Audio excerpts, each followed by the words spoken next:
Bonjour à tous, nous sommes ravis de vous accueillir ce dimanche matin pour une émission que nous consacrons aux contes tibétains destinés aux enfants pour découvrir et comprendre le Dharma. Dans la culture tibétaine, ces histoires sont portées par la voix des anciens et chaque narrateur devient à son tour un témoin de cette sagesse millénaire. Leur transmission orale est essentielle pour préserver non seulement un patrimoine culturel unique, mais aussi pour transmettre des enseignements sur l'harmonie, la compassion et la connexion avec la nature et l'univers. J'ai le grand plaisir d'accueillir, pour en parler avec nous, notre invitée Charlotte Kruse. Bonjour Charlotte Kruse. Bonjour Aurélie. Vous êtes autrice, conteuse et éditrice. Alors, comment est née l'idée de ce livre sur ces contes au Tibet ? Alors le livre, il a eu deux naissances. Une première à Dharamsala, au nord de l'Inde, à l'époque où, avec mon compagnon Chili Charlit, son nom d'illustrateur, on s'est rencontrés là-bas. Et on a pu travailler avec le gouvernement tibétain qui est venu le chercher pour illustrer 84 contes qui devaient être écrits en langage tibétain pour permettre aux enfants de garder le contact avec cette langue à l'écrit, puisqu'ils sont un peu en train de le perdre entre l'anglais et l'hindi. Et donc Charlie a illustré ces 84 contes. Et c'est des années après, quand j'étais enceinte et qu'on allait déposer ma fille dans ce monde, qu'on a commencé à se poser la question de qu'est-ce qu'on allait raconter comme histoire. Et à ce moment-là, on s'est rappelé de ce projet-là et on a proposé au gouvernement tibétain de sélectionner 20 contes qui nous faisaient pour nous le plus sens et en fait qui semblaient être ceux qui véhiculaient les valeurs les plus intéressantes pour nous, de les traduire en français et de créer donc ce beau livre avec ces 20 contes à l'intérieur. Ça n'a pas dû être facile à trouver 20 contes, à sélectionner. Ils étaient tous très intéressants et en fait c'est le docteur Chok qui travaille pour le gouvernement tibétain qui avait fait cette première sélection de 84 contes et on est vraiment venu chercher ceux où il y avait le plus d'archétypes de la culture tibétaine comme Yama, le géant du karma ou le dieu de la mort et qui avaient des messages qu'on avait le moins l'habitude d'entendre dans ce que j'avais lu en littérature jeunesse ici et qui était pour moi le plus important pour la construction d'un enfant avec une manière d'apprivoiser ses émotions et de comprendre en fait son propre fonctionnement de pensée adapté à des enfants à partir de 4 ans. Alors, chaque conte illustre une idée, un concept du bouddhisme. On va en parcourir quelques-uns, puisque ça va nous donner à sentir justement ce que vous avez souhaité transmettre à travers ces histoires. Est-ce que vous pouvez nous parler tout d'abord de celui qui illustre la notion de karma, qui s'intitule « Le souffle magique du voyageur et le géant curieux ». C'est ça. Alors, le géant s'appelle Yama. C'est un des grands archétypes du géant du karma et des dieux de la mort dans la culture tibétaine.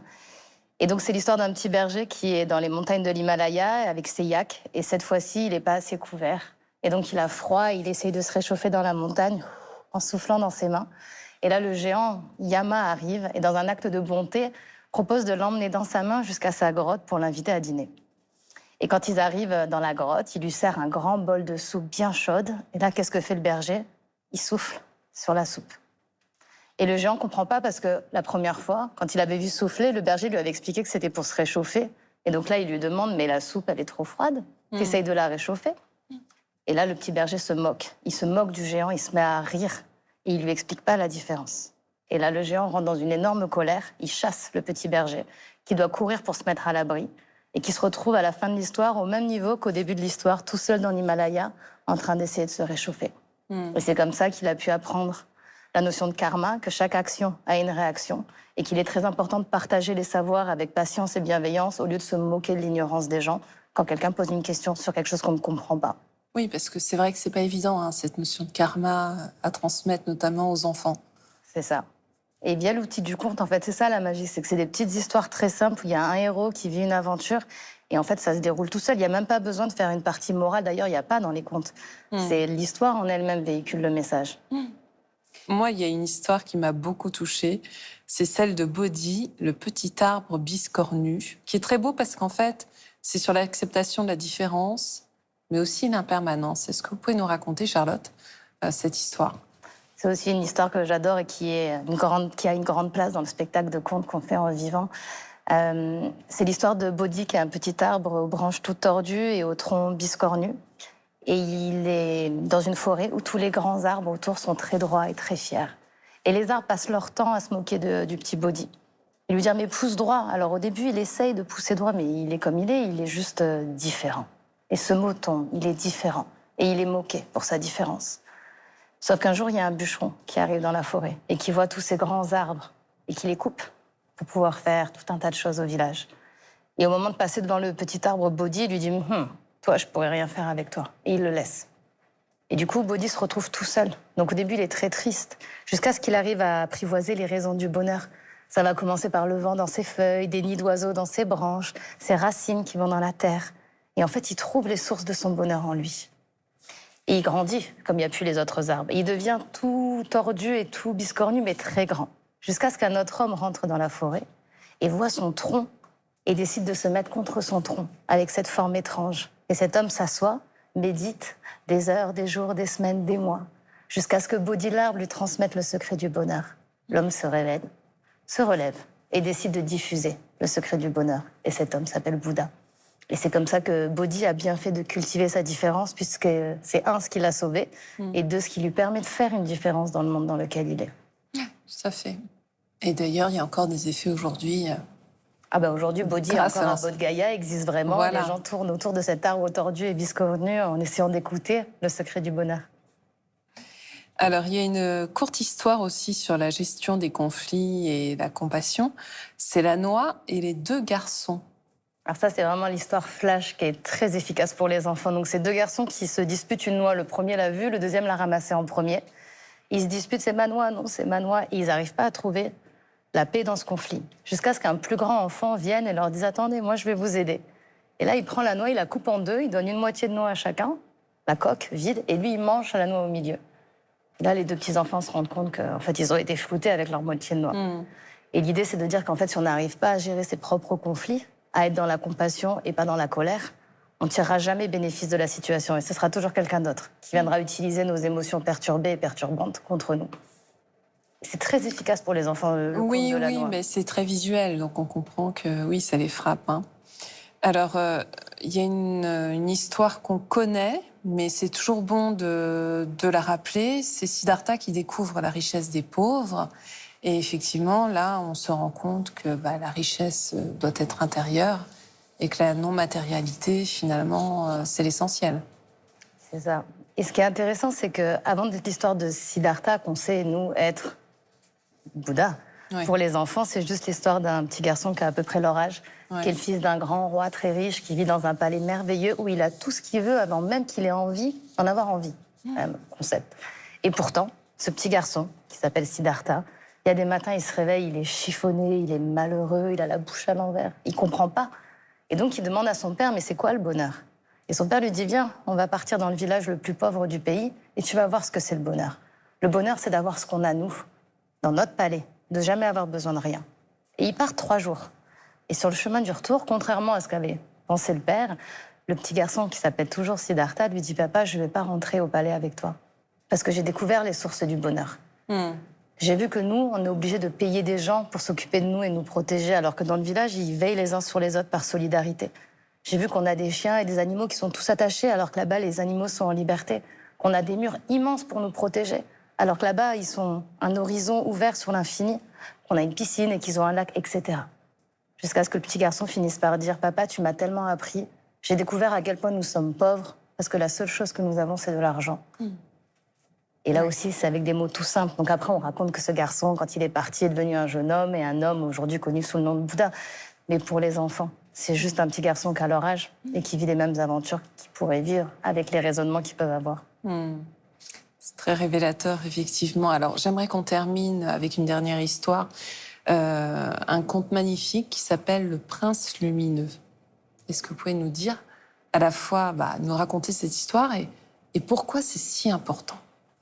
Pour moi, cette histoire, c'est un petit peu la quintessence, justement, de l'enseignement bouddhiste tibétain. Ouais, de la vision du bonheur, en tout cas dans les traditions bouddhistes. Le prince lumineux, c'est l'histoire d'un roi qui se sent vieillir et qui décide de choisir l'héritier entre ses 2 fils, mais qui ne veut pas choisir de manière arbitraire, ni par l'âge. Et donc, il leur lance un défi. Et il leur dit, je vais vous donner à chacun une pièce du royaume, jusqu'à demain, et vous devez la remplir de ce que vous voulez. Il ne faut plus qu'il y ait d'espace vide. Alors ça, c'est génial, parce qu'on demande aux enfants aussi avec quoi tu remplirais ta pièce. C'est très drôle. Et donc, le plus grand des 2 fils passe la journée à s'agiter. Il va au champ, il ramène du foin, de la paille, il s'agite. Et le plus jeune Lui, il allume une petite lampe à beurre, qui sont les bougies traditionnelles qu'on met dans les temples. Il s'assoit devant, et il passe la journée à regarder la flamme et à méditer. Pendant que le grand frère s'agite. Le jour passe, la nuit passe, et le lendemain, quand le père arrive, il ouvre la pièce du grand frère, et il voit qu'effectivement, la pièce est remplie de foin. Mais en tassant, il arrive quand même à se frayer un passage, et du coup, il n'est pas vraiment content, le roi, en disant c'est plein, mais en fait, c'est plein de vide. Bon. Et quand il ouvre la pièce du plus jeune des frères, et qu'il voit qu'il n'y a rien, alors là, il va pour rentrer dans une énorme colère, très déçu. Mais son plus jeune fils lui dit « Attends, papa, attends ». Et à ce moment-là, il allume la bougie. Et il dit à son père « Regarde, j'ai rempli la pièce de lumière ». Et là, le roi tombe en amour sur son fils et lui dit « Avec ta sagesse, tu seras le roi de ce futur royaume ». Et ce qui est fascinant, c'est que derrière cette idée de la lampe à beurre, il y a toute la métaphore en fait, du bonheur pour les Tibétains. Et c'est vraiment une histoire que j'aime beaucoup. Ils expliquent que dans un temple, avec une seule lampe à beurre, une seule flamme de lampe à beurre, on peut allumer des milliers d'autres bougies sans jamais éteindre la première flamme. Mais qu'on est quand même responsable d'allumer sa flamme, parce que personne ne peut allumer la nôtre. Et ça, c'est la métaphore du bonheur. Une fois qu'on a trouvé ce bonheur durable, on peut ensuite aller allumer le bonheur chez les autres, sans jamais éteindre la sienne. La notion de responsabilité. Exactement. La responsabilité de son bonheur et aussi de partager une fois qu'on l'a eu, mais de se mettre en priorité, d'aller chercher le sien. Et ça, c'est fantastique. Alors, Charlotte, on doit déjà se quitter, mais j'aimerais préciser 2 choses avant la fin de l'émission. C'est que vous poursuivez cette magnifique aventure de récits de contes pour enfants avec les contes des Andes, ceux de Bali. D'ailleurs, on se rend compte que finalement, ils puisent tous à une même source de sagesse, donc c'est vraiment passionnant. Et qu'il y a aussi une grande part d'engagement dans vos livres, puisque vous reversez pour chaque livre, notamment celui sur le Tibet, 1 euro. Et l'idée, c'est vraiment de protéger la culture sur place. Il y a un côté circulaire. Faire circuler les savoirs, les ramener jusqu'ici, mais leur rendre la capacité de conserver ces savoirs. Que ce soit pour la culture quechua, ou la culture balinaise, ou la culture tibétaine, c'est des cultures qui sont un peu vacillantes. Et donc leur donner la capacité d'avoir des livres, des écrits, des salles de classe pour qu'ils puissent maintenir cette culture. Merci infiniment. Merci à toi. Merci beaucoup. Merci. Si vous souhaitez poursuivre ce voyage avec les contes tibétains, voici quelques suggestions de livres. Trésor de sagesse, Tibet, de notre invitée Charlotte Cruz et Chi Charlie, publié chez la Goutte Créative Édition. On y retrouve 20 contes spirituels illustrés avec poésie pour les petits et les grands, afin de découvrir les traditions tibétaines et les morales racontées aux enfants sur le toit du monde. Une invitation à la découverte des sagesses bouddhistes et de la culture tibétaine à se raconter en famille pour ouvrir son cœur à un monde plus grand. Avant de devenir Bouddha, Jataka sur la bienveillance, l'amitié et le pardon, de Laura Burge, avec des illustrations de Sonali Zora, chez Rapsel Éditions. Il y a plus de 2500 ans de cela, Shakyamuni a raconté à ses disciples les histoires de ses nombreuses vies antérieures avant qu'il ne devienne le Bouddha. Revue et réinterprétée pour les enfants d'aujourd'hui, chaque histoire offre un regard empreint de sagesse sur la vie pour les enfants comme pour les adultes. Le petit garçon, le buffle et le lapin, une douce parabole sur l'apprentissage du bonheur au quotidien de Regina Link chez Guy Trédaniel, éditeur. Dans cet ouvrage délicieusement illustré, fondé sur les 3 piliers de la philosophie chinoise, les protagonistes apprennent ensemble, au fil des jours, la compassion, la vie en communauté et l'amour. Et enfin, Petit conte zen de John Muth chez Synchronique Éditions, superbement illustré, qui explore les notions de partage, d'entraide et d'amitié. C'est la fin de notre émission. Vous pouvez la retrouver sur la plateforme France.tv. Je vous souhaite une très, très belle semaine.